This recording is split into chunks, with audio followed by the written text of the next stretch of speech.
Bueno, muchas gracias a todos ustedes por venir, y en particular yo quería hacer dos agradecimientos previos.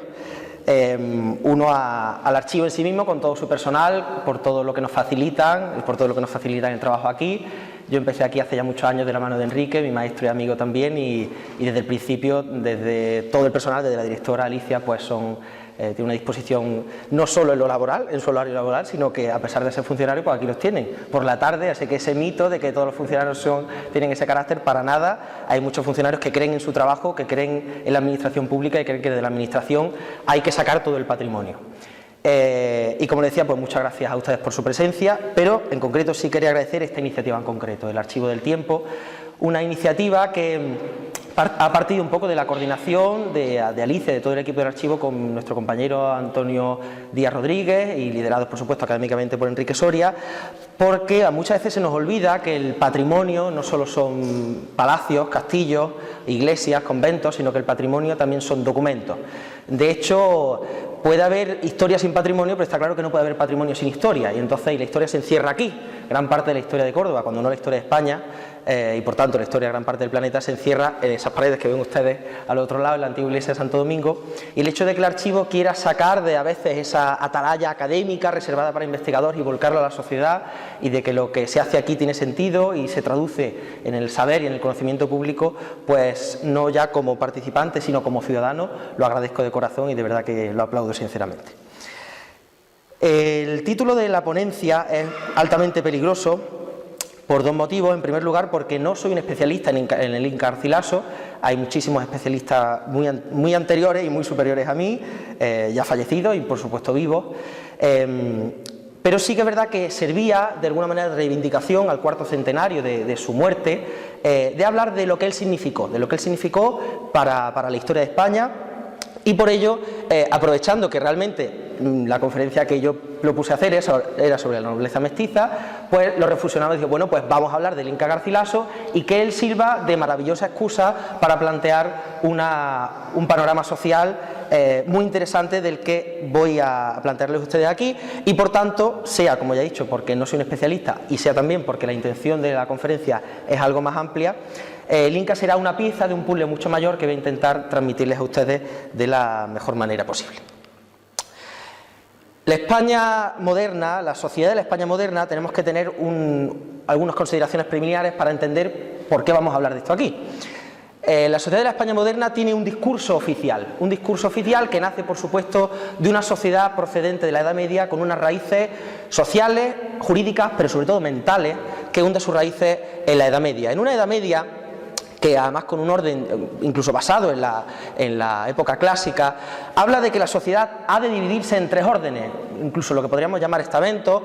que en latín pues hablamos de los... esto no sé, bueno, así no es, a ver si yo me entero con esto, bueno, creo que es aquí, aquí es, perdón. Son los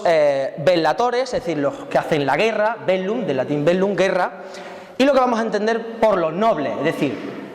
como decía, las partidas de Alfonso X el Sabio, porque en defender, es decir, en hacer la guerra, yacen tres cosas: esfuerzo, honra, es decir, honor, y poder. Este grupo, que es el de la nobleza, se dedica a proteger a los otros dos. En el otro extremo del triángulo tenemos a los oradores, a los que oran, a los que rezan, es decir, la iglesia, a los que se dedican a rezar para salvar las almas de los otros dos. Y por supuesto tenemos al grupo más amplio, a los laboradores, a los que elaboran, a los que trabajan, a los que alimentan a los otros dos. Vuelvo a decir que este triángulo perfecto, a simple vista una teoría bastante perfecta, evidentemente se dedicó a que estos dos grupos se dedicaron a vivir a costa del tercero, y sobre todo no solo desde un punto de vista de la dinámica social, sino además desde un punto de vista legal, y así nacieron los estamentos. Los estamentos es un principio de desigualdad donde hay un grupo que es privilegiado, del latín privi, propio, legium, lex, aquellos que tienen unas leyes propias. Hoy nos puede parecer un abuso de poder que alguien tenga mucho más dinero que otro, o que la justicia no termine de ser iguales para todos porque alguien se puede pagar un abogado más prestigioso que el de al lado. Pero eso son diferencias hoy que son diferencias económicas, no son legales.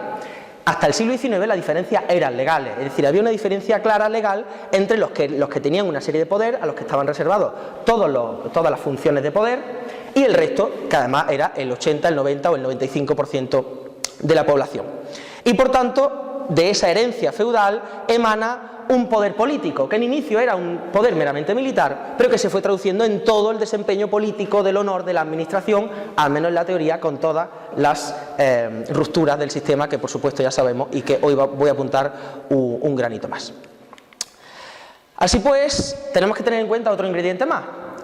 ¿Cómo se transmite o en qué se basa ese poder, ese privilegio? En un elemento esencial, la sangre, la familia. El individuo del antiguo régimen no es quien es por él mismo, sino que es quien es por ser hijo de quien es, por el apellido que llevas, por quién te casas, con quién están casados tus hijos, con quién están casados tus primos segundos. Es decir, el concepto de la familia, sin ese concepto de familia no se entiende nada y fuera de esa familia pocas cosas se entienden. Por tanto, es fundamental que entendamos que esa transmisión del poder, en principio, insisto, la nobleza, puros administradores del poder o de la administración del Estado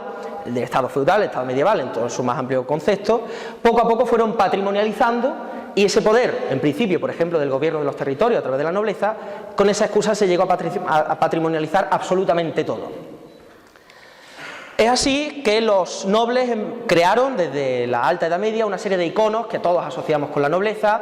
por supuesto los escudos de armas, por supuesto el vestir de una manera. Legalmente solo los nobles tenían reservado, con mucha ruptura del sistema, que por eso hay tantos pleitos al respecto, solo ellos tenían reservado el vestir de una determinada manera, por ejemplo, portar armas físicamente en su cinto cuando van por la calle y por supuesto lo que todos entendemos, la casa nobiliaria, el castillo, una residencia amplia desde la que exhibir un poder. Y ello llevó a las familias desde la Edad Media, pero por supuesto de una manera exponencial en la Edad Moderna, a preocuparse porque eso se conociera, porque eso se divulgara, por exhibirlo públicamente. Así se encargaron costosísimas y elaboradas genealogías, a veces en manera de árbol, a veces por supuesto en manera de tratadística, con un tema que por supuesto daría para muchísimas conferencias y del que no me voy a detener, pero sí esa preocupación de la nobleza por exhibirlo, por recopilarlo, porque se conozca y por tener una conciencia muy clara de grupo. A todo ello he traído dos imágenes que se conservan aquí en el archivo, dos ejemplos. Estos son dos protocolos, bueno, lo de izquierda es un protocolo notarial que encontró mi compañero Ángel, donde se dibuja en un protocolo el diseño de una casa con los escudos de armas como quieren que se construya, realmente un documento muy curioso. O a la derecha el fondo de los condes de Gavia, que se conserva también en esta casa, donde los archivos de la nobleza dedican páginas y páginas, legajos enteros, a establecer la genealogía, no solo por una cuestión de honor o de procedencia genealógica, sino porque en una sociedad donde todo es la familia, tener conciencia de que no es tu primo cuarto que muere sin descendientes te puede convertir en señor, en marqués o en dueño de numerosos cortijos muy valiosos. Por tanto, la familia no es solo una cuestión de honor, sino una cuestión práctica de que te puede, evidentemente, sostener una vida mucho más holgada, porque sabes el patrimonio que se transmite a lo largo de la familia y ese conocimiento te da poder. Pero este marco, digamos, teórico, que de origen totalmente medieval, convive con una España, unos territorios peninsulares, a veces uno no sabe cómo ser políticamente correcto, en plena expansión desde el siglo XIV. Así vemos como la corona de Aragón, a lo largo de una expansión mediterránea, va a incorporar a su monarquía, a su corona, no solo a través de la conquista de Valencia a los musulmanes, sino también a través de una expansión mediterránea a los territorios de Cerdeña, de Nápoles, de Sicilia, incluso momentáneamente en punto del siglo XIV los ducados de Atenas y Neopatria en Grecia, aunque efectivamente luego se pierden, pero sí que los territorios italianos fueron de clarísima importancia, incluso Malta, y que de hecho le llevaron a pretensiones, incluso a raíz de los conflictos con los Anjou, de autonombrarse reyes de Hungría o de Jerusalén, cuestiones que no vienen al caso. Esta expansión mediterránea de la corona de Aragón viene por una expansión portuguesa, pero sobre todo castellana, al sur de la península, donde, como ustedes saben, la historia es conocida, pues los reyes católicos conquistarán Granada y acabarán expulsando a los últimos musulmanes, hispano-musulmanes de la península, e incluso también conquistando, como ya lo habían hecho con Canarias, numerosos puntos del norte de África, puertos a veces más o menos estables, que le darán también un aporte continental africano a la corona española, incorporando también Navarra, incluso algunos condados que tuvieron en larga guerra con Francia, como es el Rosellón y la Cerdaña. Es decir, una expansión peninsular, también mediterránea, que como ustedes saben se complica todavía más cuando una serie de políticas matrimoniales le llevan a que la corona española se una con determinados territorios europeos, la figura de Carlos V, e incorporen numerosos territorios, no ya de otros idiomas o de otros países, sino, lo que es más importante, de otra cultura y, lo que a Carlos V no le quitaba el sueño, de otras creencias religiosas, porque nacieron precisamente a la vez de este imperio todas el proceso de reforma y la ruptura de Lutero y de todas las iglesias protestantes. Y por si ello fuera poco, a la vez, la corona de Castilla conlleva una serie de descubrimientos, de hallazgos de un continente que al principio no se sabía lo que era y que luego, pues evidentemente todos sabemos la historia, y no solo eso, sino a través de la unión, de esa unión que ya desde hace muchos siglos se venía practicando de las coronas peninsulares, la corona española acaba absorbiendo a la corona portuguesa, generando posesiones en todos los continentes por entonces conocidos. Es decir, en apenas 80 años,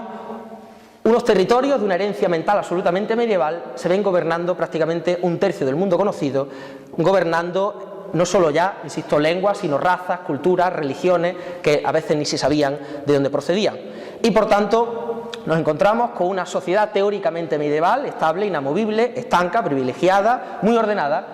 cuando en realidad nos estamos planteando una sincronía con un imperio totalmente planetario. Y así nos encontramos, precisamente este mapa del siglo XVI, nos encontramos con un mundo que se está descubriendo y España está naciendo al mundo cuando no a la vez lo está creando. Pero ese imperio universal convive internamente con una serie de medidas que empiezan a quitarle universalidad, que empiezan a unificar, a intentar que haya solo una raza, solo una religión, solo un modo de pensamiento, solo un modo de vida. Para empezar, los reyes católicos fundan la Inquisición, un organismo que, más allá de todas las leyendas negras que por supuesto hay que corregir, evidentemente estaba pensado primero para corregir todas las desviaciones de la fe, es decir, para que hubiera solo una manera de pensar. Pero a la vez se expulsa a los pocos judíos que no se habían integrado después de las persecuciones de hace un siglo en 1492. Apenas 10 años más tarde empieza a expulsarse oficialmente a todos los musulmanes que quedan en la península. Por tanto, a principios del 16, oficialmente no quedan ni judíos ni musulmanes en territorios españoles. Paralelamente a ello, previendo que muchos de esos judíos y musulmanes integrados lo habían hecho a la fuerza para no ser perseguidos o no tener que abandonar sus casas, se fue estableciendo una serie de principios jurídicos donde se velaba porque en muchas instituciones hubiera una limpieza de sangre, es decir, que muchas de las personas que accedían a puestos de poder no tuvieran ningún tipo de pasado no cristiano. Esto realmente supuso muchísimos debates teológicos porque no había ninguna razón de peso, de hecho incluso Roma tuvo que pronunciarse a veces contrariamente a ello, porque de alguna manera el bautismo, según creían evidentemente los teólogos, el bautismo borra toda creencia anterior. Al nautismo naces a Cristo y no hay ninguna razón teológica por la que dos bautizados en régimen de igualdad, sea cual sea tu genealogía, no puedan acceder y vivir en plena armonía. Pues bien, a pesar de eso, incluso Felipe III se plantea no ya, como hizo su antepasado, en expulsar a los musulmanes, sino expulsar a los moriscos, es decir, a los descendientes de musulmanes, aunque oficialmente fueran cristianos. Es decir, estamos, valga el término totalmente anacrónico, ante una sociedad tendencialmente lo que hoy llamaríamos una xenofobia, un racismo de Estado, es decir, intentar eliminar, evidentemente no se consiguió con éxito, intentar eliminar todo aquello que sonara a diferente. Incluso, evidentemente, estamos hablando de que, aunque es un fenómeno que nos toca más de lejos, las continuas persecuciones a los gitanos, que incluso, curiosamente, en el siglo XVIII fueron, a pesar de ser una época tan tardía, mucho más crueles de lo que todavía se sabe. En definitiva, estamos ante una perspectiva territorial universal, pero con una política, con una mentalidad muy encorsetada, muy pequeña, muy persecutoria, que sin duda alguna empobrecía todo ese universo, todo ese planeta donde no se ponía el sol de manos de los españoles. Es así que nacieron la numerosa documentación a raíz de todas esas pruebas de limpieza, cuando no también pruebas de nobleza, para acreditar que los individuos que accedían a cualquier cargo de poder no tuvieran ninguna mancha en su pasado. No decimos ya ser conversos ellos, es decir, nacer musulmán y convertirte al cristianismo, sino tener en tu genealogía, en tus padres, en tu abuelo, en tu bisabuelo, nadie que lo hubiera sido. Aquí tenemos un ejemplo de documentación, por ejemplo, el libro de la genealogía y limpieza de sangre, que así lo entendemos, por todas las 4 líneas, los 4 costados que todos conocemos, de don Antonio, etcétera, etcétera, no viene al caso, fíjense, siglo XVIII, o en este caso, que es unas pruebas, en este caso son de nobleza, de un 24 de Córdoba, en el siglo XVII, donde se ven las calidades, es decir, los méritos de esa persona, que no solo ha de demostrar que es noble, que sus antepasados han sido nobles, sino que por supuesto está libre de toda mancha. Y es ahí, como estamos en año cervantino, donde se entiende la frase de Sancho Panza, que aunque pobre, soy cristiano viejo y no debo nada a nadie. Es decir, que incluso hay una concepción de que, bueno, no importa de qué clase social eres, si tienes más o menos dinero, de qué estamento, lo importante, lo obsesivo, tiene que ser el no tener una mancha en tu pasado. Y así, por ejemplo, y aquí es algo muy importante porque si no, no se va a entender la parte del resto de la charla, vemos estos son los formularios de los interrogatorios de lo que se le pregunta a los testigos para acreditar que alguien merece ser caballero de Santiago. Cuando alguien, el rey, le da la merced de que alguien va a ser caballero de Santiago, se recopila una serie de información de los testigos que conviven con él para acreditar mediante testigos que esa persona es limpia, tiene calidad y que está limpia de toda mancha. Y entonces, en este formulario modelo, ya del siglo XVII, se especifica en la pregunta cuarta y la quinta. Me voy directamente, si quieren, por ejemplo, aquí, dice que si son habidos y tenidos y comúnmente reputados por personas hijos de algo, es decir, nobles, según costumbre y fuera de España, y que no les toca mezcla de judío, ni moro, ni converso en ningún grado, por remoto o apartado que sea.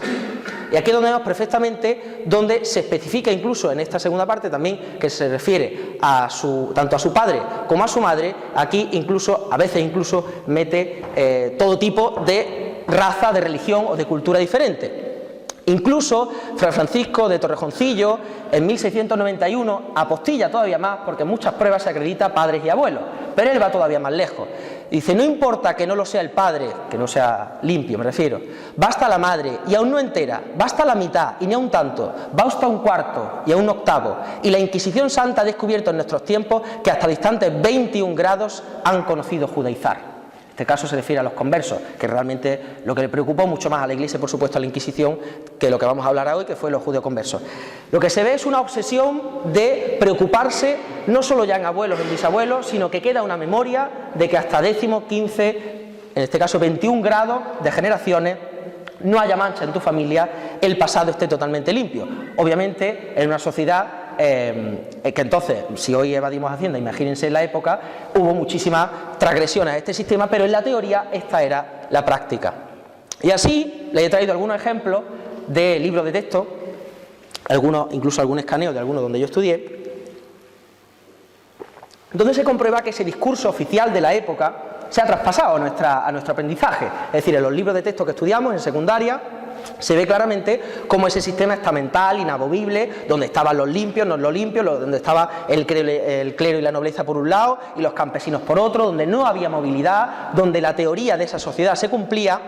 lo reflejan claramente en estas pirámides sociales, donde se ve la sociedad estamental, con grandes desigualdades, etcétera, etcétera. Pero ese discurso ha calado en los libros de texto, ese discurso es lo que le enseñamos a nuestros hijos y ese discurso es lo que sabemos todos nosotros si es que hemos estudiado. Aquí lo veo, he traído el caso ahí se ve, de hecho son los apuntes para que vean que es verdad. Yo es que soy muy de guarrear los libros, como ven, y entonces pues son los apuntes que he tomado de clase, pero para que vean que ese discurso es el que ha calado en la producción de los programas y de los manuales. Y entonces se producen, la pregunta es, ¿fue ese sistema realmente tal como lo cuentan? ¿Fue ese sistema como la teoría decía que tenía que ser? Hoy sabemos que no, pero evidentemente sabemos que no, muchas veces de un ámbito universitario o desde un ámbito excesivamente mohoso, erudito, que no sale al resto de la sociedad, pero realmente tenemos que ser capaces de transmitir de que las investigaciones, que no son nuevas, que llevan muchas décadas, diciendo que ese discurso oficial, por supuesto, se rompió por todas las partes, se rompió de mil maneras y, como ya han demostrado mucho en el caso de los judeoconversos, fue clarísimo, o de los moriscos que se quedaron, evidentemente también lo fueron, por supuesto, desde la élite, de los casos que vamos a ver aquí hoy. Le vamos a traer tres familias de casos, por decirlo así, donde vamos a ver cómo familias de origen morisco, familias de origen azteca y también de los incas, de aquí la excusa de la conferencia, la razón de la conferencia, el Inca Garcilaso, fueron tres grupos sociales con muchísima diferencia entre ellos, a veces incluso muy diferentes,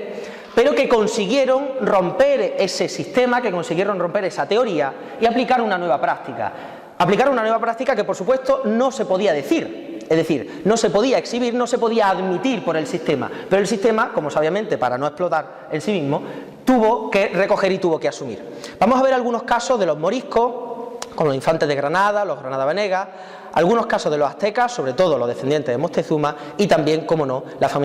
toda la familia real incaica, con un complejísimo mapa genealógico. Disculpen que esté en inglés, este es un mapa genealógico de los últimos sultanes de Granada, de los sultanes del reino nazarí de Granada, donde, como ven, pues además hay muchísimas confluencias de ramas, como hubo también guerras civiles en Aragón o en Castilla, también las hubo en Granada en la misma época, los siglos XIV y XV, el mismo Mulay Hacén, el padre de Boabdil, también tiene una serie de problemas con su hermano, con el zagal, etc. No nos vamos a detener en ello. Sí quiero que se fijen, por supuesto, en esa herencia genealógica de todos los sultanes, con una continuidad absoluta de la familia, de los nasríes, de los nazaríes, y nos vamos a centrar en este personaje de Abul Hasan, de Mulay Hasan, que es como lo conocieron los cristianos, y este, como ven aquí, pues su hijo Boabdil, el que tuvo que entregar Granada y marchar tristemente de Granada. Y aquí vamos a ver cómo una vez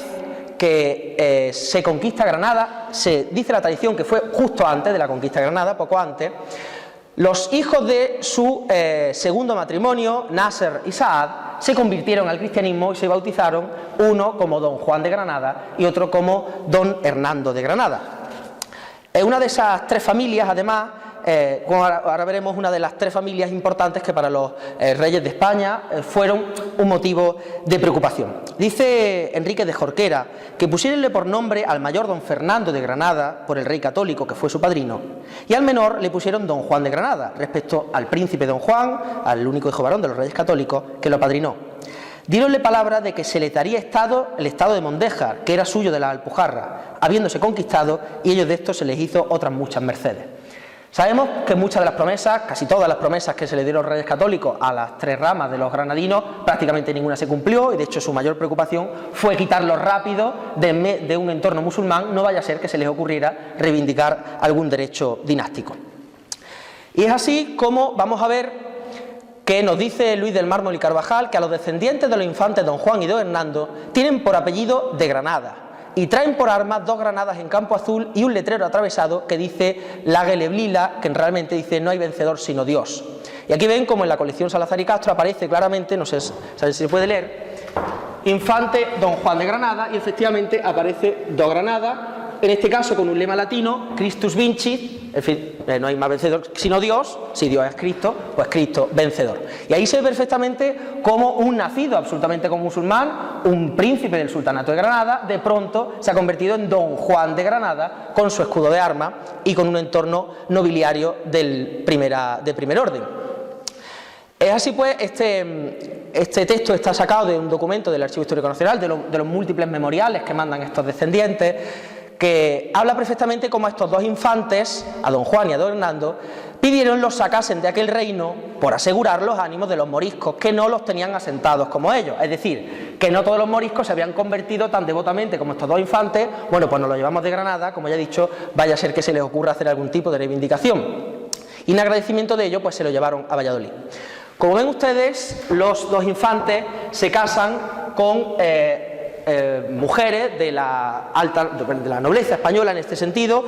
pero uno de los elementos más curiosos, por ejemplo, para que vean ustedes el nivel del matrimonio de ambos, insisto, nacidos musulmanes, uno de ellos, don Hernando, casa aún sin descendencia con doña Mencía de Sandoval y de la Vega, para la cual era su cuarto matrimonio, pero es que en su primer matrimonio no era nada más y nada menos que del duque del Infantado. Yo creo que evidentemente no era un mal matrimonio para un nacido musulmán casar con la que había sido nuera del duque del Infantado. E igualmente su hermano don Juan, que casa dos veces, la primera con Beatriz de Sandoval, nieta de un título de Castilla, que por entonces realmente pertenecían a la alta nobleza española, y que realmente vemos cómo de pronto se han insertado dos elementos totalmente ajenos a la nobleza castellana. De hecho, sin ir más lejos, a su hija Magdalena de Granada, la casaron con un nieto del rey de Portugal, gran maestre del orden de David, don Luis de Alencastre, de Lancaster. Y aquí tenemos una de las grandes curiosidades, cómo a sus dos hijos, a los hijos de un moro, se les hizo caballeros de Santiago. caballero de Santiago Matamoros, evidentemente. Es decir, no deja de ser curioso cómo se aculturó, evidentemente, porque entonces era interesante todo ese proceso, les interesaba evidentemente ponerse del lado de ser más papistas que el Papa. No hay nada más fanático a veces que un convertido, que se lo digan a los catalanes nietos de andaluces con el independentismo. Evidentemente aquí tenemos que a su vez don Juan de Granada casa nada más y nada menos con la hija de un virrey de México y emparentamos con los Mendoza, con los Sandoval, etcétera, etcétera. O sea, darle más explicación a esto creo que no habría lugar, pero se ve claramente, en este caso vemos un retrato del Duque del Infantado o de don Luis de Velasco, el virrey de México. Le he puesto aquí a unos hermanos del segundo matrimonio, que además no tuvieron descendencia, dos de ellas fueron monjas, y un memorial de 1586 del Archivo Histórico Nacional habla que don Diego y doña María de Granada, esos dos hijos, los hijos del infante,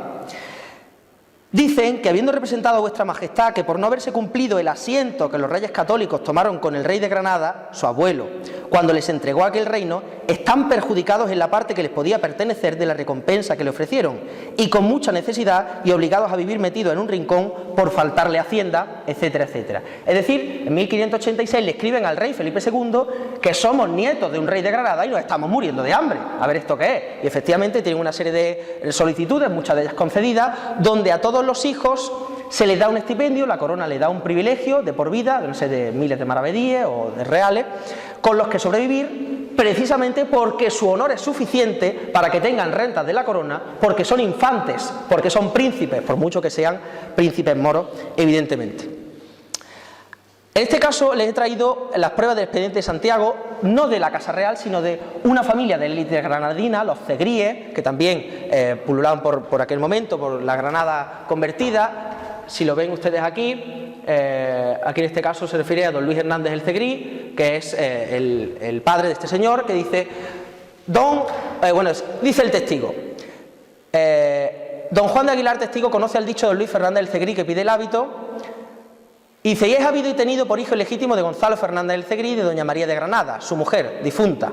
Y asimismo conoce al dicho Gonzalo Hernández, que ha sido y son vecinos de la ciudad de Granada, y que no conocía al padre y a la madre del dicho Gonzalo, más de lo que ha oído que se llamaba el padre Mahoma el Segrí y la madre Axa Segrí, que a tiempo que fallecieron y que fueron de la ciudad de Málaga. Fueron habidos y tenidos comúnmente reputados por caballeros y gente noble del linaje de los moros, a los unos como a los otros, y que entre toda la gente de la dicha ciudad y reino que proceden de los modos, por los principales y personas que hay en aquel reino. Es decir, a un descendiente de un Mahomat al-Segrí, le dicen evidente que es uno de los caballeros más nobles y como tal, evidentemente le dieron el hábito de Santiago. Aquí vemos de nuevo otro de los muchos casos. Por la España de la época hubo además dos príncipes del norte de África que se bautizaron como don Felipe de África y don Carlos de África, que también pues estuvieron por la corte de Felipe II, o por citarles un caso realmente curioso, otro memorial del Archivo Histórico Nacional, también de 1586, habla de que doña Catalina de Bujía, hija del infante de Bujía, etcétera, etcétera, pues va a Felipe II a pedirle una renta porque ha venido a España y no tiene muy bien con qué sostenerse. El infante de Bujía vuelve a decir que evidentemente es un príncipe africano. En este caso, la última y quizá más interesante de las ramas de los convertidos de Granada son, y por eso le vuelvo a traer este árbol, los descendientes de este señor de aquí. Porque de una mujer de esta familia, no por varón, nació puntualmente un noble nazarí que por avatares genealógicos, o sea, por avatares políticos que no vienen al caso, se convirtió puntualmente en Yusuf IV de Granada, a pesar de ser ajeno a la familia de los nazaríes. De este Yusuf IV nació la archiconocida familia de los Granada Venegas,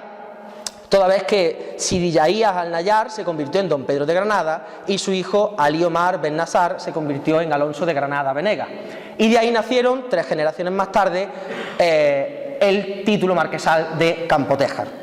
Realmente es muy interesante el proceso de esta familia. Aquí les traigo este extracto del memorial del origen de la Casa de Granada, donde se ve perfectamente cómo la reina Isabel, la católica, leo el título, dice: por hacer merced y bien a vos, don Pedro de Granada, nieto del rey Abdenamao, acatando vuestra sangre y los leales servicios que me habéis hecho y hacéis de cada día, en alguna enmienda y remuneración de ella, es mi merced y voluntad que ahora, de aquí en adelante, vos, vuestros hijos y nietos y descendientes para siempre jamás, traigáis en vuestros reposteros y casas, cualquiera otras partes que quisiéredes, por armas 5 granadas, ahí la ven ustedes, puestas en corona con un escudo en calpo azul, según va pintado en esta carta, como aquí se refiere. Totalmente integrados, totalmente novelizados, como si fueran, evidentemente, cristianos viejos.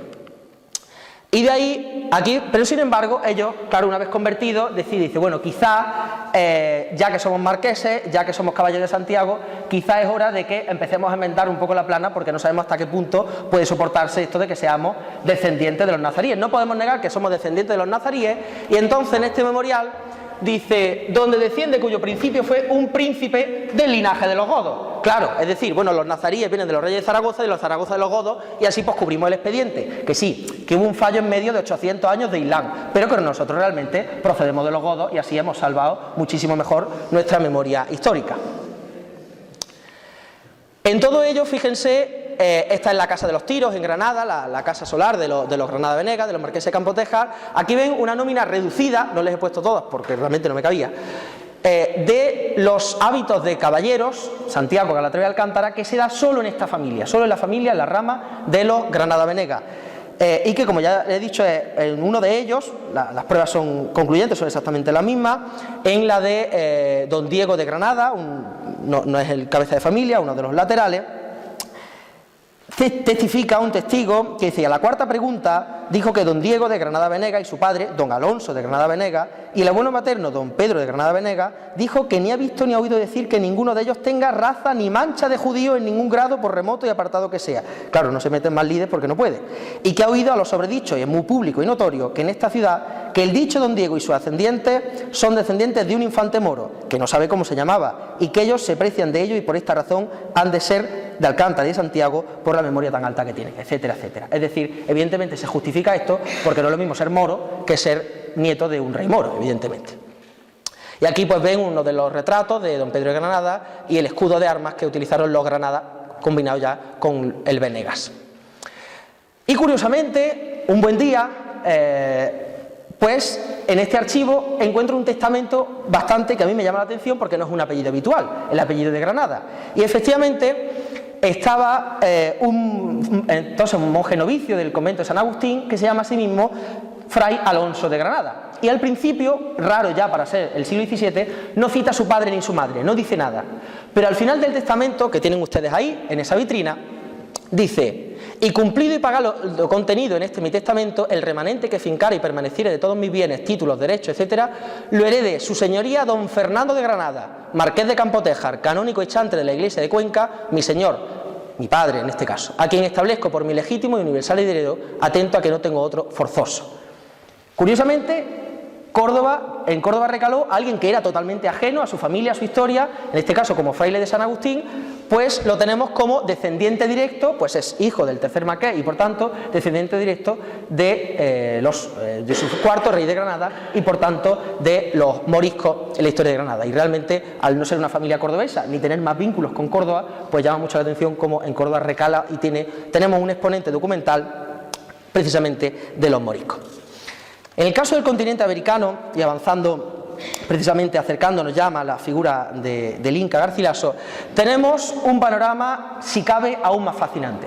Realmente, técnicamente, los indios no tuvieron un problema legal, o no tuvieron tanto problema legal como los moriscos, porque ciertamente en las pruebas de limpieza el origen indio, el origen étnico indio, no estaba penado, no estaba abiertamente penado, como si por supuesto lo era, ni que decir, el origen judío, y pues sí, en menor medida, ya ven las excepciones, el origen musulmán. Puesto que evidentemente después de todo el debate, sobre todo a partir de la Junta de Valladolid, el famoso debate de Bartolomé de las Casas, Francisco de Vitoria, Ginés de Sepúlveda, etcétera, pero precisamente dado también por la doctrina romana anterior, se entiende que los indios son personas libres, con derecho a tener propiedades, con un origen simplemente que ellos no tienen culpa de no haber conocido a Jesucristo nuestro Señor y por tanto no haber sido adoctrinados en la verdadera fe, pero que como tales no tienen por qué tener impedimento. Ahora bien, evidentemente al imaginario colectivo, si muchos de los moros de Granada, que incluso étnicamente no tenían por qué tener diferencia con la gente que vivía en Córdoba, en Jaén, no digamos ya personas que tienen otra lengua, una religión politeísta y además eran abiertamente, étnicamente totalmente diferentes, es decir, tenían rostro, tenían un color de piel absolutamente ajeno a las élites españolas. Entonces, aunque técnicamente tuvieran menos problemas en la teoría de la práctica jurídica de la época para acceder a los puestos de nobleza, no deja de llamar la atención que era abiertamente diferente su presencia en la nobleza, o si acaso incluso en los territorios hispanos, en los territorios peninsulares, evidentemente. Entonces vamos a tratar tres grandes casos o tres grandes ramas. En primer lugar, algunos ejemplos de caciques y élites locales, por supuesto el caso de los aztecas, para acabar con el caso de los incas. En el Archivo Ducal de Alba se conserva numerosa documentación, hago un paréntesis, que no entendía qué hacía allí hasta que el archivero me explicó que en tanto que la Casa de Alba heredó el archivo del conde duque de Olivares y el conde duque de Olivares era gran canciller de Indias, parece ser que tenía el derecho de llevarse a su casa todos los documentos de Indias que quería. Entonces no sé qué hacían un montón de declaraciones de privilegios de Indias que nada tenían que ver con la Casa de Alba en el Archivo Ducal de Alba. Bien, pues esa era la razón. Se documentan muchísimos escudos,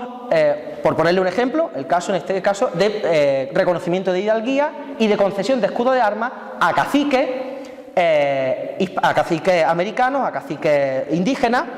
toda vez que habían sido útiles para el gobierno de la corona. Evidentemente, tiene un sentido administrativo, tiene un sentido lógico. América está muy lejos, se tardan meses en llegar a América, se tardan meses y por supuesto la dificultad de administrar cualquier tipo de rebelión, cualquier tipo de problema. Entonces todos los caciques colaboracionistas eran premiados, no solo para que fueran premiados, sino para espolear a los demás que también se animaran a colaborar con la corona. De 1566, aunque evidentemente la concesión es anterior, porque fíjense el encabezamiento que es del rey Don Carlos, por cuanto no somos informados de que vos, Don Jorge, cacique de los pueblos de Tenochtitlán, llama la atención, Don Jorge, cacique, nos habéis servido en lo que se ha ofrecido especialmente en procurar juntamente con Fray Pedro de Angulo y otros religiosos de la Orden de Santo Domingo, en traer paz y nuestro servicio en conocimiento de nuestra Santa Fe Católica a los naturales de Tecutatlán y de Lancadón, y nos, aceptándole lo dicho en que sois fiel vasallo y nuestro buen cristiano, para vos y vuestros descendientes ser más honrados y otros caciques se animen a nuestro servir, he ahí la clave. En mi merced y voluntad os den por armas un escudo en el que el medio de él esté, etcétera, etcétera. Y aquí se pinta el escudo en la concesión del escudo. Esta es una de las decenas de casos que se conservan, de los probablemente cientos de casos que hubieron que se perdieron por el camino. Otro caso todavía más curioso, me voy a permitir leerlo porque no me da tiempo a transcribirlo. No sé si lo ven bien, ahora lo que pasa es que si me pongo aquí no lo voy a ver yo. En cualquier caso se dice claramente, no sé si lo ven, Don Lucas Ponce de León, hijo e impronunciable de Cuatria Taplazzitantoani, algo así, ¿vale? Bueno, evidentemente huelga decir que es un indio por los cuatro costados, pero se ha bautizado como Ponce de León y en el escudo de armas no ha tenido empacho de incorporar a los Ponce de León de la casa de los Ponce de León, de los duques de Arcos. Es decir, la asimilación es tan grande no solo porque ellos quieren de una manera arbitraria, sino que la corona fomenta, lo permite y lo incorpora porque los necesita en este caso. Entonces el fenómeno del mestizaje es fantástico, no solo de casarse evidentemente castellanos o castellanas con indios o con indias, sino de que los indios asimilen las prácticas de la sociedad castellana, de la sociedad europea. En este caso pasamos a la segunda gran rama, al caso de los aztecas, donde toda la gran familia de los descendientes de los aztecas procede de Moctezuma II, el emperador depuesto por Hernán Cortés, y que de él, de sus múltiples hijos, porque aquí la fuente a veces confusa o a veces reclamando la verdad, tanto a los aztecas como a los incas, le declaran una cantidad de hijos inabarcable, probablemente por los distintos matrimonios, otras veces porque probablemente no tuvieran claros los parentescos de los príncipes de la casa. Pues se conviene en que al menos que se conozcan de dos de los hijos de Moctezuma devinieron en ramas de la nobleza castellana. Aquí ven una de las descendencias, esto es un documento del Archivo de Indias, donde se ve, en este caso, en el mismo caso que los Granada Venegas, se ve todo este parentesco porque hay muchos individuos, a veces bisnietos o tataranietos de Moctezuma, que teniendo necesidad económica escriben a la corona diciendo el que necesito dinero y como soy príncipe porque soy hijo, nieto, bisnieto, tataranieto de Moctezuma, yo me merezco esta renta. Entonces muchísimos memoriales aclarando a la corona su necesidad y pidiéndole por los méritos que ellos necesitan. Y en este caso, evidentemente, aquí ven pues distintas ramas que no vienen al caso, como los canos Moctezuma, Andrade Moctezuma o la baronía de los Moctezuma, como ahora vamos a ver. Esto es un mapa que le dan, que no es mío, es de un articulista en la red, que lo que pasa es que la verdad está muy bien planteado, estéticamente planteado, donde sí quiero que se fijen en la rama que no es la primogénita, pero sí la única de varón, de la que se tiene conocimiento, que es la de Don Pedro Moctezuma, cuyo bisnieto será luego, ya en el siglo XVII, el primer conde de Moctezuma. Es decir, la baronía, por la baronía del emperador Moctezuma, se generará una línea de varón con el apellido Moctezuma, que ya vendrá a España, por supuesto, se nobilizará y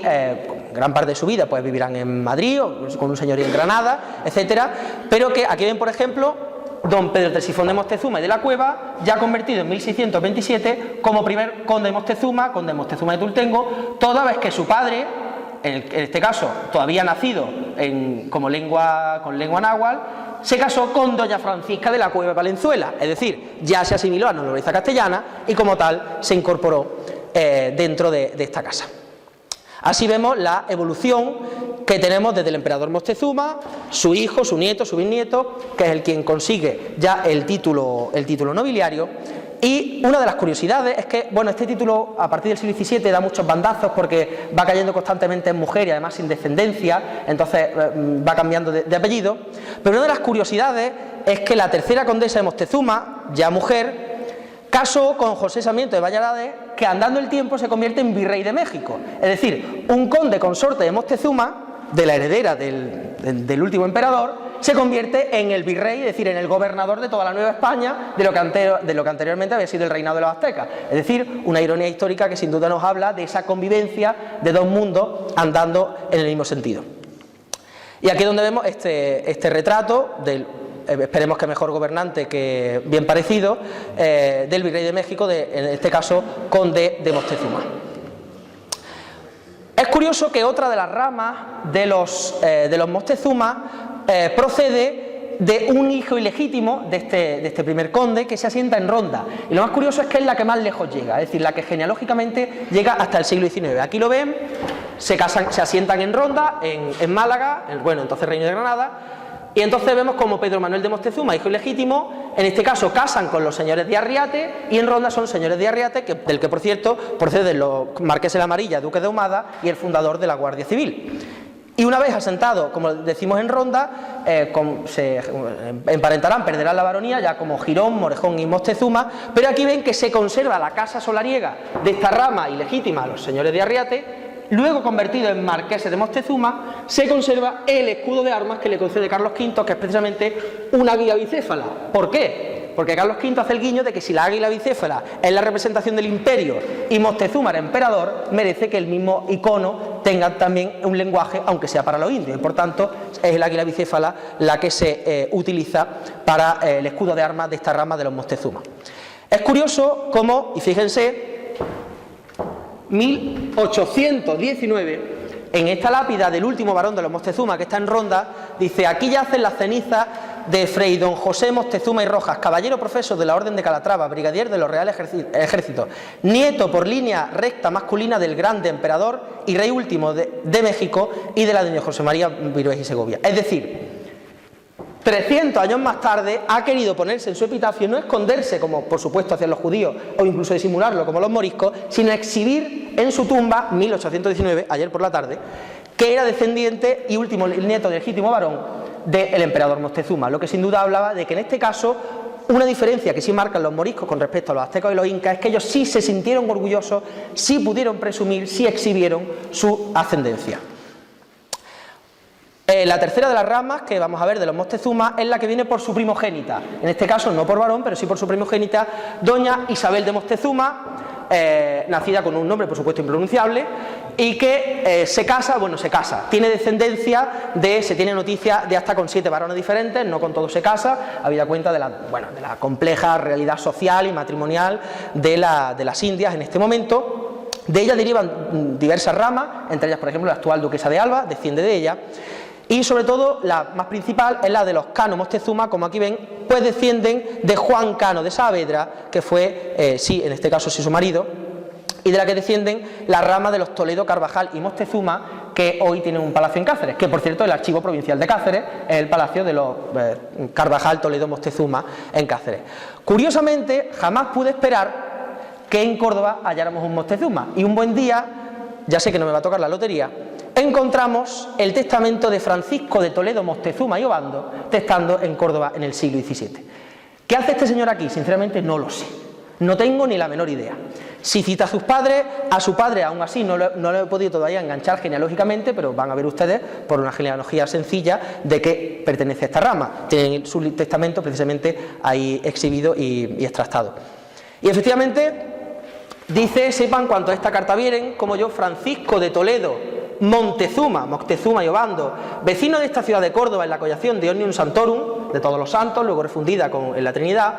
hijo legítimo de don Juan de Toledo, Moctezuma y Obando, que fue mudo de nación, es decir, que cambió, que se vino de América a España, a la península, porque todo era España, y de doña Ana Martín la Sanguna, Leo, su mujer, mis padres difuntos, que santa gloria hayan, natural y vecinos que fueron de Cáceres. Evidentemente pertenece a esta rama de los Moctezuma, aunque no haya conseguido unirlo genealógicamente. Insisto, ¿qué hace este señor? No lo sé, pero su dote, 42 años, también la ejecuta en Córdoba, es decir, que casa en Córdoba con una media nobleza, puesto que la dote aproximadamente de 7.000 reales, que para mitad del siglo XVII, bueno, pues no es alta, pero tampoco está tan mal, y que evidentemente muestran que pues se casa con una noble local, 42 años, y durante 42 años vive aquí, nacen sus dos hijos, y de hecho parece ser que uno de sus hermanos fue también fraile en la iglesia de la Trinidad. Intentaré seguir indagando sobre este señor, pero vuelvo a decir que curiosamente en la documentación cordobesa encontramos un descendiente de los Moctezuma. ¿Quién nos lo iba a decir? Y por fin llegamos a la gran familia de los incas. Disculpen. Los incas tienen una genealogía, bueno, esto es un resumen sintético casi inexistente de la complejísima, a veces ininteligible,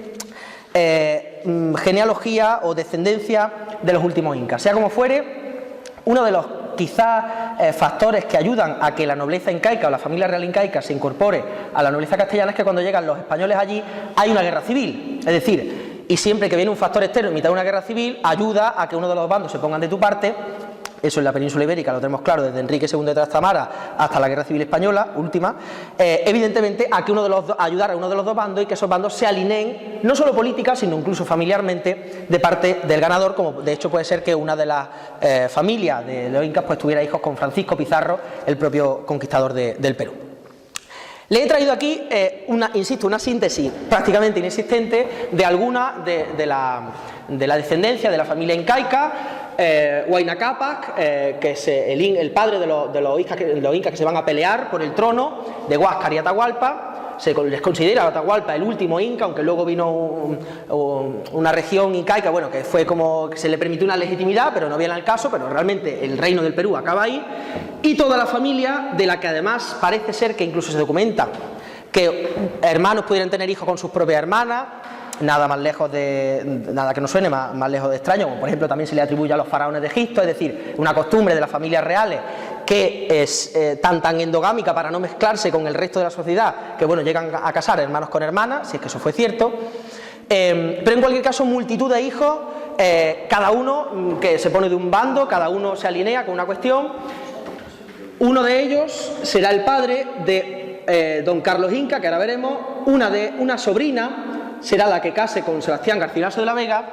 y de Manco Inca nacerá Sairitupa, luego Diego Inca, que será el que tenga por heredera única a Beatriz Clara Coya, que ahora veremos quién es. En fin, una genealogía que por muchas de sus partes se mezcla, se casa con nobleza castellana. Este es el escudo que Carlos V le otorga a los incas, a una de las ramas de los incas, porque verán que hay muchísimas versiones, pero todas utilizan elementos naturales muy particulares, donde además se conserva en el archivo de India, donde se habla de toda la descripción y toda la mezcla icónica o iconográfica, donde pues vemos un yelmo, vemos un castillo, pero vemos serpientes, vemos águilas, es decir, vemos elementos de dos mundos para representar estéticamente lo que la genealogía de los incas resumía en el avance de estos matrimonios mixtos.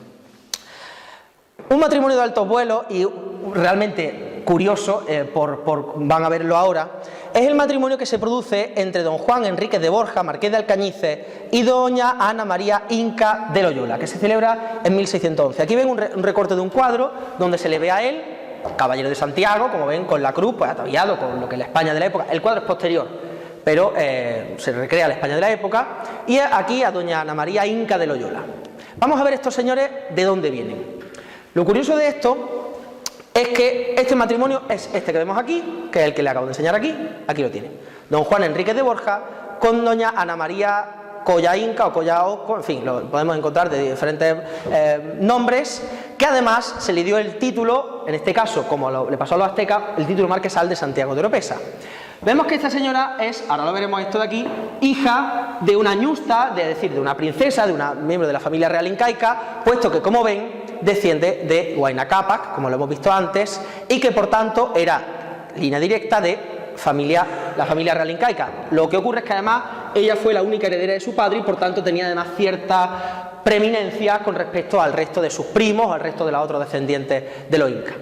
Lo curioso de esto es que la casan con el capitán Martín García de Loyola, que por no ser nadie, aparte de ser hijo de un gobernador de México, era sobrino nieto de San Ignacio de Loyola. Lo que era, no deja de ser curioso, que a un sobrino nieto del fundador de la orden de los jesuitas lo casen con una india, con una incaica. Pero si por si fuera poco, a su hija, la que luego fue marquesa, titular ella de Santiago de Oropesa, la casan, como ya he dicho, digo por tercera vez, con Juan Enríquez de Borja. ¿Quién era Juan Enríquez de Borja? Pues Marqués de los Alcañices. Bueno, si le digo Marqués de los Alcañices nos quedamos todos igual. Vamos a ver un poco la genealogía de este señor, puesto que por su padre desciende de varón directo del Papa Alejandro VI. Pero no solo del Papa Alejandro VI, sino de San Francisco de Borja, el duque de Gandía, evidentemente como bisnieto del Papa Alejandro VI. Pero a su vez San Francisco de Borja era bisnieto de un papa, pero también era bisnieto ilegítimo de Fernando II el de Aragón, es decir, de Fernando el Católico. Si por si ello no nos bastara para un noble abolengo, resulta que por parte de su madre, doña Elvira Enríquez, por los Enríquez ya no hace falta decir mucho más, desciende por línea directa, línea bastarda en este caso, de Alfonso XI, rey de Castilla. Es decir, en un mismo matrimonio se dan cita papas, reyes, santos y por supuesto los incas, lo que es sin duda una de las pruebas de mestizaje más espectaculares que pudimos ver en la historia de España. Y este fascinante, incluso desternillante cuadro que está repetido por varias iglesias del Perú, muestra, evidentemente de una manera idealizada, a los dos matrimonios, en este caso al de Claracoya con el Enrique, a los dos santos, San Ignacio y San Francisco de Borja, a toda la familia de los incas con sus plumas, con su escudo y con su emblema, y por supuesto a la nobleza española, evidentemente en una recreación ideal de toda la nobleza junta en un mestizaje de un imperio que se dio de manera espectacular en, como decimos, a principios del siglo XVII. Aquí ven, de hecho, aquí se ve un poquito más claro cómo la ñusta, la princesa incaica, pues está vestida pues con sus ropajes propiamente nobiliarios de los incas del Perú. Otra de las ramas que les he traído además este pantallazo, que es un corte de su hábito de Santiago, se refiere a otro de sus primos, a don Carlos Inca y a su hijo don Melchor Carlos Inca, que en este caso hay un memorial entero en la Biblioteca Nacional realmente interesante, donde se ve el escudo de armas, un escudo de armas muy diferente, pero que incluye lo que yo entiendo que son dos ovejas, o no sé muy bien lo que son, pero en cualquier caso son animales de origen natural. Y un testigo, cuando le conceden el hábito, dice, a la cuarta pregunta, dijo que como dicho tiene este testigo, conoció al dicho Melchor Carlos Inga, ¿lo ven ustedes ahí? Y conoció al dicho don Carlos Inga, su padre, y oyó decir al dicho don Cristóbal Paula Inga, es decir, el abuelo, los cuales sabe que declaraba en todo el reino del Perú que son tenidos por caballeros principales y muy nobles, y esto lo tiene por cierto, etcétera. Es decir, esa nobleza incaica se traducía perfectamente en nobleza castellana, como un artículo no recuerdo ahora mismo el autor, encontró una expresión de la teología de la época diciendo tan infantes como los de Castilla, es decir, el régimen de preeminencia, de nobleza, de realeza era el mismo que se le debía dar a los infantes castellanos. Y así pues llegamos, ya era hora, entiendo, a el Inca Garcilaso. Desde el principio estuve dudando si darle algunas más notas de su biografía, porque realmente, ya les digo, no soy un especialista en Garcilaso, y menos con algunas personas de esta sala, modernistas, americanistas, historiadores. Por tanto, no es mi visión ni dar una diferente visión ni más profunda de lo que ya se sabe del Inca Garcilaso, toda vez que, como ya se ha puesto de manifiesto, hace ya casi un siglo don José de la Torre del Cerro publicó una recopilación probablemente inmejorable, probablemente no, seguramente inmejorable, de toda la documentación que había en este archivo y en otros muchos archivos, es decir, una documentación no solo de él, sino también de su familia inmediata, donde se podía ver pues todo el legado documental que nos ha llegado del Inca Garcilaso. En cualquier caso, les he traído esta firma que se encuentra aquí en la casa, en uno de sus documentos, que uno de los factores que tenemos que tener en cuenta, los que se dedican a ver documentos ya lo saben, es la multiplicidad de formas que las personas tienen para referirse a ellas mismas. Vamos a encontrar Inca Garcilaso de la Vega, Garcilaso Inga de la Vega, Garcilaso de la Vega, Garcilaso Inca, es decir, vamos a encontrarlo de muchas maneras. En este caso sí es su firma original. Y por darles a ustedes algunas notas de por qué el Inca supone uno de los quizá más interesantes exponentes de lo que he intentado resumirles a lo largo de la conferencia. Sin duda, bueno, como saben, nace en Cusco, exactamente en 1539. Pasa una infancia corta porque pronto se queda huérfano de su padre y entonces tiene que venir a Europa. No obstante, sí que es cierto que él no nace como Garcilaso de Inga de la Vega, Garcilaso de la Vega y Inga, sino que toma el nombre de un tío suyo, de Gómez Suárez de Figueroa. Y en este caso vamos a ver aquí, les he traído uno de los manuscritos de la biblioteca de Salazar y Castro, que se conserva en la biblioteca de la Real Academia de la Historia. Donde vemos aquí pues la genealogía, porque su baronía era Vargas. Ahora lo vamos a ver detenidamente. Simplemente querían que vieran un poco cómo se refiere en el siglo XVII Salazar y Castro, cómo se refiere a su padre Garcilaso de la Vega, que casa con Isabel Paya, hija de Hualpa Inca, y aquí el Inga Garcilaso de la Vega, en este manuscrito del siglo XVII, cómo se ve la genealogía del Inca. Y esta es, como tienen ahí expuesto claramente, mucho mejor, gracias a Ana, que es el personal del archivo, la genealogía resumida, nada más y nada menos, de nuestro personaje. Nacido, como ya hemos dicho, como don Gómez Suárez de Figueroa, hijo de Garcilaso de la Vega, pero realmente su baronía era Vargas. Bueno, no se extrañe, algo muy normal en la época, esa conjunción, esos vaivenes de apellido, pero que en cualquier caso se pone Gómez Suárez de Figueroa por la familia de su madre. Uno de los factores que tenemos que tener en cuenta no solo es, como ahora veremos, el mestizaje, sino que desciende de una cercanía muy llamativa de Garcilaso de la Vega, el original, por decirlo, el poeta que todos conocemos, el poeta y militar de principios del siglo XVI, era primo hermano de su abuela, un parentesco que para entonces era prácticamente como ser hermano. Pero es que tiene un parentesco de tío tatarabuelo con don Íñigo López de Mendoza, marqués de Santillana, otro de los grandísimos literatos de la historia de España, por supuesto del Prerrenacimiento y finales de la Edad Media. Y como ven, eso nos demuestra no solo la herencia cultural, literaria, sino también los altísimos vínculos, los altos vuelos con los que se entremezcla la nobleza, en este caso de su padre, aunque es verdad que la familia realmente de su padre realmente era algo menor, pero evidentemente está emparentado con lo más grande de la nobleza castellana. Es así como Sebastián Garcilaso de la Vega, hijo de Alonso de Vargas, Alonso Yestrosa y Vargas, es corregidor en el Perú y con una princesa, con una infanta inca, con doña Isabel Paya, Chimpuocyo, de otras miles de maneras la vamos a encontrar, descendiente de Atahualpa, pues la vamos a ver teniendo a un hijo. En este caso nace como Gómez Suárez de Figueroa, pero como decimos, cuando muere su padre decide venirse a Europa y entonces en alguno de esos momentos cambia su nombre. Decide, por la educación tan esmerada que ha tenido con sus primos lejanos educados en el Cuzco, poner en valor toda la herencia de la familia de su madre, toda la herencia de una familia real, con un peso histórico y cultural enorme, y entonces decide ponerse, como su tío, como su padre realmente, Garcilaso de la Vega, incluirse el nombre de Inca o Inga en alguna de las partes del nombre. Es así como llega a Europa. Se documenta que también como militar, pues primero recala en Montilla, porque como saben ustedes, perdón, es que lo he puesto aquí en el árbol, este es el tío paterno con el que se asienta en Montilla y gracias al cual pues podrá subsistir a su muerte gracias al testamento. Pero bueno, lo documentamos en Flandes, en Italia, lo convertamos en el norte de España, es decir, acompañando al rey, lo documentamos en muchísimos sitios, viajando mucho con una fulgurante carrera militar, de la que además se documenta su intervención en la Guerra de las Alpujarras, precisamente pocos años después, cuando apenas contaba pues con ni 30 años, estalla la Guerra de las Alpujarras y como tal batalla, por supuesto, en el lado de castellano, para asentarse poco después en Montilla. En Montilla tiene una vida, parece ser que apacible, hasta que en 1591 toma la decisión de finalmente asentarse en Córdoba. Y es aquí donde comienza su producción literaria. Una producción literaria de la que realmente destacan pocas obras, pero por su importancia, por su originalidad y también por su implicación mental, realmente le han hecho merecedor de pasar a la historia. 3 de ellas se publican en vida y otras 2 más se publican ya de manera póstuma, aunque realmente la primera de ellas no es sino una traducción de León Hebreu. Realmente su labor como traductor parece ser que se documenta, por supuesto, que conocía la lengua de sus antepasados incaica, la española y también el latín a la perfección. Y aquí ven pues uno de sus más relevantes libros, por no decir el que más, los comentarios reales, de lo que luego escribirá un segundo tomo, del que creo que su escritura la tienen ahí en el contrato de la imprenta de los comentarios reales, lo tienen en aquella vitrina, o La Florida del Inca, la historia del adelantado de don Hernando de Soto. En fin, él se dedica a escribir la primera historia del Perú, la primera historia mestiza, la primera historia que pone en confluencia de una manera crítica, por supuesto del lado de Castilla, pero de una manera crítica. Él intenta revisar toda aquella leyenda negra, pues de canibalismo, de sacrificios humanos, de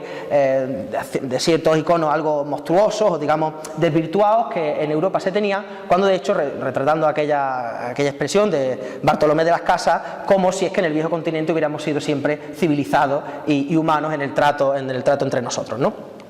En definitiva, en Córdoba lleva a cabo, como bien publicó José de la Torre en sus numerosas escrituras, una vida muy activa. La vemos apadrinando a decenas de niños. Alguien me preguntaba algún día y dice, bueno, es que no ganaba para convite este hombre. Bueno, menos mal que el concepto de padrino ha cambiado de la época actual. Y esto es una foto que agradezco a mi amigo Fernando la Virgen, coadjutor de la parroquia precisamente de Santo Domingo.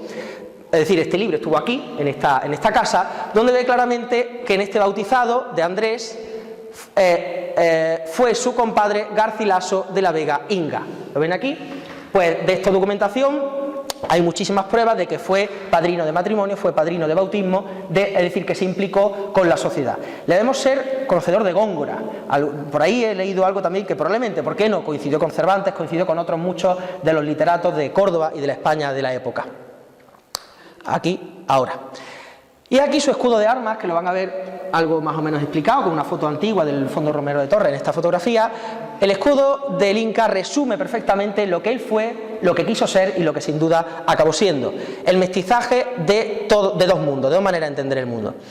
En primer lugar, tenía, como no, a pesar de que se llamó Gómez de Figueroa y luego Garcilaso de la Vega, tomó en primer lugar el escudo, el cuartel de los Vargas. Él era por baronía Vargas y toda su familia era de origen extremeño, donde por cierto también pasó temporada. El segundo cuartel lo usó Figueroa, como de Figueroa, como mandaba su genealogía. Por supuesto el Sotomayor y por supuesto el Mendoza Laso de la Vega, de donde viene el Laso, que realmente viene por la vinculación con los Mendoza. Y aquí, como ya hemos visto, no voy a ponerles otra vez el árbol, se entiende perfectamente su componente genealógico por su padre. Pero entonces llega la familia de su madre.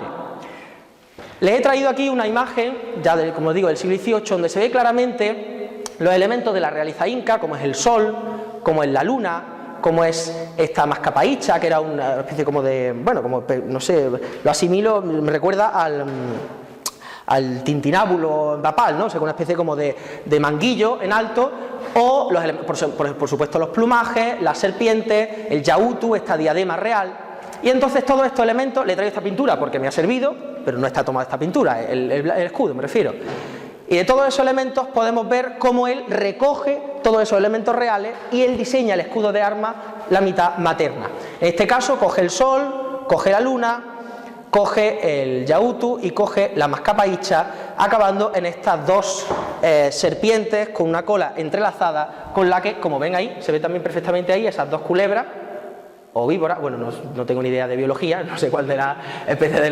los reptiles es. En cualquier caso, enlazando por su cola, es decir, toma todos esos iconos reales, pone en valor toda su ascendencia y presume de su genealogía en su escudo de armas. A mitad del siglo XX, en la casa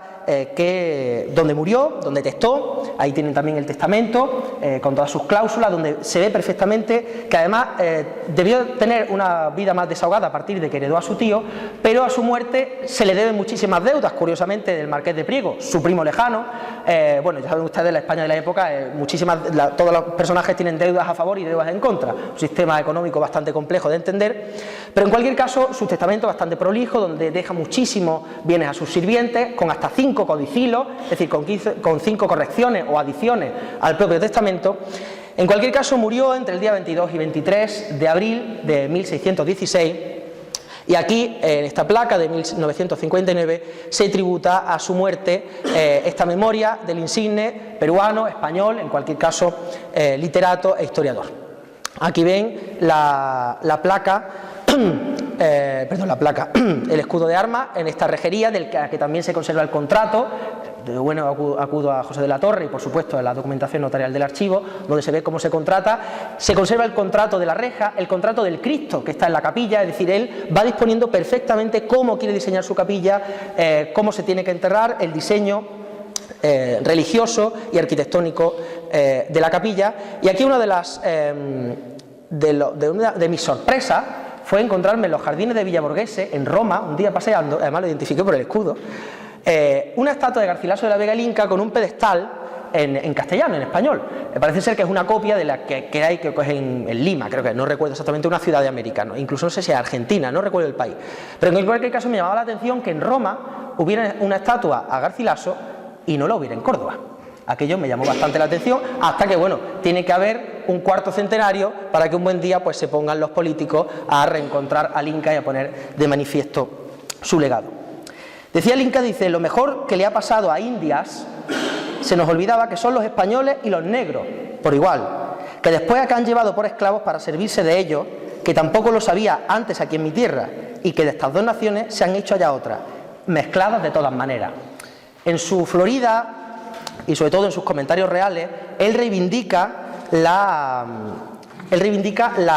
realeza, la altura de miras del pueblo cusqueño, del pueblo de Lima, de los incas, pone de relieve toda la historia que acumulan ellos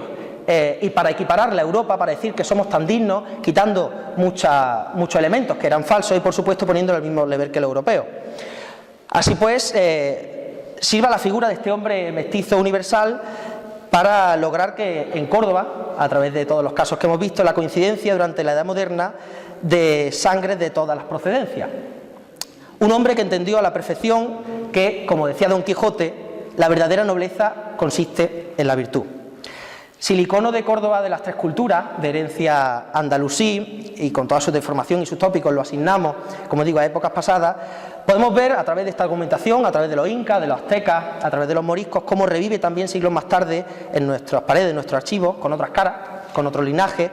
pero con el mismo espíritu, en este caso como una ciudad de mundo, de convivencia y de entendimiento. 400 años de la desaparición de un referente como es Garcilaso de la Vega, como este cordobés, no de nacimiento sino de muerte, lo que a mi punto de vista debe honrarnos más, porque nadie elegimos dónde nacemos, pero sí podemos elegir dónde queremos morir. Y por tanto el Inca, de todo el orbe que conoció, eligió Córdoba, la ciudad de la mezquita, y esto nos debe hacer reflexionar sobre la necesidad de iconos como él, y aprovechamos este cuarto centenario, bendito sea, para fomentar el diálogo, la tolerancia y que nos lleven cada vez más, evidentemente, a un mundo sin fronteras, sin raza y sin exclusiones, como decía el Inca. Aunque no es el año de Víctor Hugo, pero creo que esta historia lo refleja mejor que otra. En palabras de Jean Valjean, cuando el proscrito se refugia en un convento de París, le cuenta a la abadesa lo que está pasando, las rebeliones de París, y la abadesa le exclamaba: ¡qué horror! No hay nada peor que una guerra civil. Y él le contesta: madre, todas las guerras son civiles, porque todos somos hermanos. Sirva es precisamente el espíritu de Garcilaso para reivindicar esa unión de todos los pueblos de la tierra hoy más que nunca. Muchas gracias.